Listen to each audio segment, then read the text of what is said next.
बिस्मिल्लाहिर्रहमानिर्रहीम। अस्सलाम वालेकुम दोस्तों, एक नई वीडियो के साथ हाजिर हैं। चले अपनी वीडियो स्टार्ट करते हैं। इस वक्त दुनिया के अंदर दो ऐसे ममालिक हैं जो अपना 5th जनरेशन का जहाज तैयार कर रहे हैं। एक तुर्की है और एक साउथ कोरिया है। और भी बहुत से ममालिक हैं, लेकिन उन ममालिक के 5th जनरेशन के जहाज़ों ने अभी कोई शक्ल इख्तियार नहीं की और हमारे सामने कोई सॉलिड चीज जो है वो अभी तक नहीं आई। ये दो ममालिक ऐसे हैं जिन्होंने न सिर्फ अपने जहाजों को ऑलमोस्ट तैयार कर लिया है, साउथ कोरिया ने तो खास तौर पर, जिसने अपने इस KF-21 जहाज के 4 प्रोटोटाइप जो है वो तैयार कर लिए हैं, जिनके अंदर से एक तो डुअल सीट वेरिएंट है। तुर्की अपने KF जहाज के पहले प्रोटोटाइप को शक्ल दे रहा है। बहुत हद तक जो है उसको उसने तैयार कर लिया है, अभी उसके अंदर इंजन लगाना बाकी है, लेकिन फिर भी आप कह सकते हैं कि वो काफी हद तक जो है वो तैयार हो चुका हुआ है। लेकिन साउथ कोरिया ने अपने इस KF-21 ब्रोमे जहाज की स्पीड जो है वो बहुत ज्यादा तेज की भी है। जैसा कि मैंने आपको बताया कि सिर्फ कुछ महीनों के अंदर इसका चौथा प्रोटोटाइप भी अब फ्लाई कर रहा है और चौथा प्रोटोटाइप इस KF-21 ब्रोमे जहाज का एक डुअल सीट वेरिएंट है। एक नए जहाज के अंदर इतनी जल्दी डुअल सीट वेरिएंट को तैयार करना साउथ कोरियंस की एक बहुत बड़ी कामयाबी है। और जितनी स्पीड के साथ साउथ कोरियंस इस जहाज को डेवलप कर रहे हैं, मेरा नहीं ख्याल किसी और मुल्क ने अपने 5th जनरेशन जहाज को इतनी तेजी से डेवलप किया हो। और यहाँ पे मैं चाइना को भी इंक्लूड कर रहा हूँ। हम जानते हैं कि चाइना ने अपने J-20 जहाज के ऊपर बहुत ज्यादा टाइम लिया था, लेकिन साउथ कोरियन जो है उन्होंने अपने इस जहाज की डेवलपमेंट को बहुत तेज रखा है। और इसका जो चौथा प्रोटोटाइप है वो इसका एक डुअल सीट वेरिएंट है।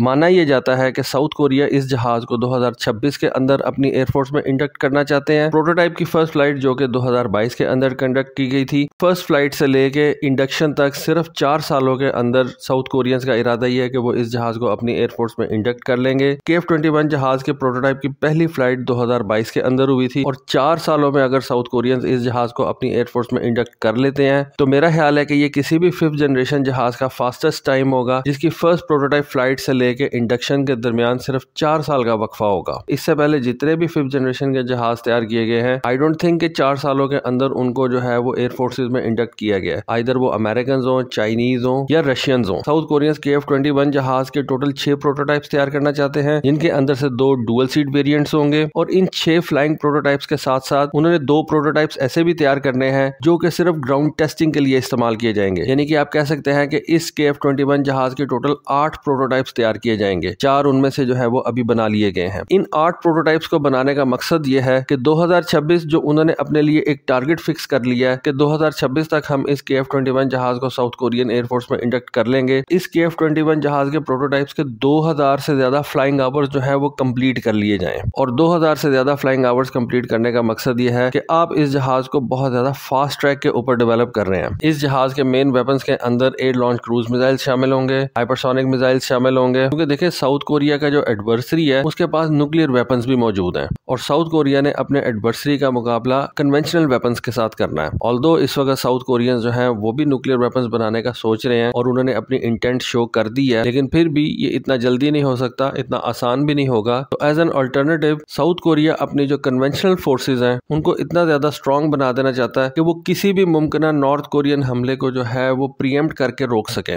और इसी वजह से उन्होंने अपने इस KF-21 जहाज की डेवलपमेंट को बहुत ज्यादा तेज कर दिया। अब एक खबर आई है कि साउथ कोरिया ने अपने इस KF-21 जहाज के 3rd प्रोटोटाइप के साथ AESA रेडार इंटीग्रेट कर दिया है। और ये जो तीसरा प्रोटोटाइप है इसने AESA रेडार के साथ एक फ्लाइट कंडक्ट की है। ये फ्लाइट उसने जनवरी के महीने में कंडक्ट की थी। इस फ्लाइट का दौरानिया तकरीबन 1.5 घंटा था। इससे ये जाहिर होता है कि KF-21 जहाज के तीसरे प्रोटोटाइप के ऊपर साउथ कोरियंस ने रेडार समेत एडवांस एवियोनिक्स जो है वो इंटीग्रेट करना शुरू कर दिए हैं। और अब इस जहाज के साथ साथ इस जहाज के एवियोनिक्स को भी जो है वो टेस्ट करना शुरू कर दिया गया, जिससे जहाज की डेवलपमेंट जो है वो मजीद तेज हो जाएगी। और 2026 में जो इस जहाज को ऑपरेशनल करने का प्लान है उसको बेहतर तरीके से अचीव किया जा सकेगा। उसकी रीजन ये है कि इस KF-21 जहाज के साथ साथ इसके जो एवियोनिक्स हैं वो भी ज्यादातर कोरिया अपने मुल्क के अंदर ही तैयार कर रहा है। अब जैसा कि हमें पता है कि इस KF-21 के अंदर जो AESA रेडार लगाया गया है वो भी कोरिया के अंदर ही डेवलप किया गया है, एक कोरियन कंपनी ने ही डेवलप किया है। और एक जहाज को सक्सेसफुली बना देने के बाद उसके अंदर से जो आपने आउटपुट लेनी है उसके अंदर जो सबसे मेन किरदार है वो इस रेडार का है। तो जिस तरह आप अपने इस जहाज को डेवलप कर रहे हैं, सेम उसी तरीके से आपने इसके रेडार को भी डेवलप करना है। इसके रेडार को जो आपने तैयार किया है उसकी परफॉर्मेंस को भी आपने बेहतर बनाना है।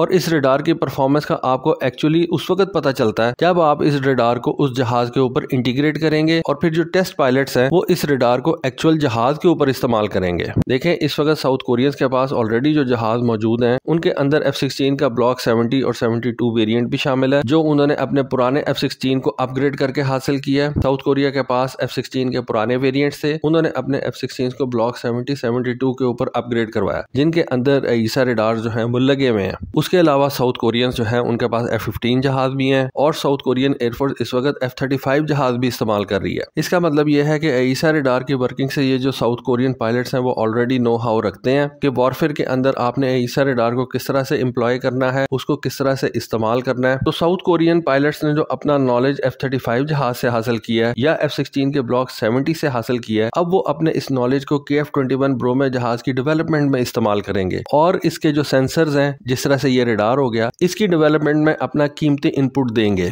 तो दोस्तों जिस तरह इस जहाज के ऊपर मजीद अपडेट्स आएंगी, होपफुली मैं आपको इनसे इन्फॉर्म रखूंगा। तो दोस्तों ये थी आज की वीडियो, ये थी आज की इन्फॉर्मेशन। होपफुली आपको आज की वीडियो, आज की इन्फॉर्मेशन पसंद आई होगी। कमेंट सेक्शन में अपनी राय से जरूर आगाह कीजिएगा। आज के लिए बस इतना ही। Thank you. Allah Hafiz.